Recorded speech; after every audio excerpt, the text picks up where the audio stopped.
tal, mis amigos de Receta Fácil? Bienvenidos a otra emisión. Hoy más feliz que nunca, hoy más contento que nunca. ¿Por qué? Porque vamos a comer algo dulce. Sí, dulcecito al paladar. Señores, hoy aquí en Receta Fácil, el mejor acompañante para cualquier postre. Caramelo. Caramelo, pero hecho al microondas. Magia. Se quedan ahí que ya llega.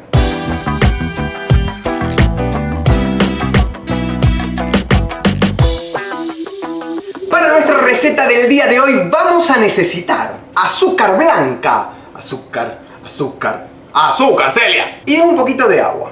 En un bol resistente para microondas que no sea de plástico, que sea de loza o de vidrio, vamos a colocar 3 cucharadas de azúcar, 2 cucharadas de agua. Mezclamos bien y vamos a llevar al horno microondas por 2 minutos.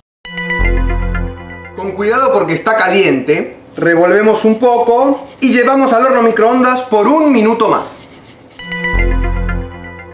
Y ahí está nuestro caramelo. Y de la nada tienen un postre delicioso, manzana con caramelo. Momento de la prueba de nuestro caramelo que lo convertimos en un postre con manzana. Miren qué delicia. Vamos a probar.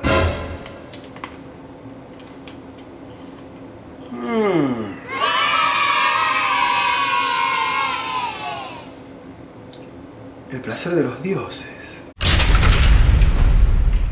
¿Qué tal, mis amiguitos de Receta? ¡Épale! Yo les prometí que iba a hacer un desnudo algún día y aquí está el desnudo de Receta Fácil. ¿Vieron? Tantos pedidos, dijeron que salga desnudo. Y yo dije, voy a salir desnudo encima con esto que dice beso mejor que lo que cocino. Si quieren probar.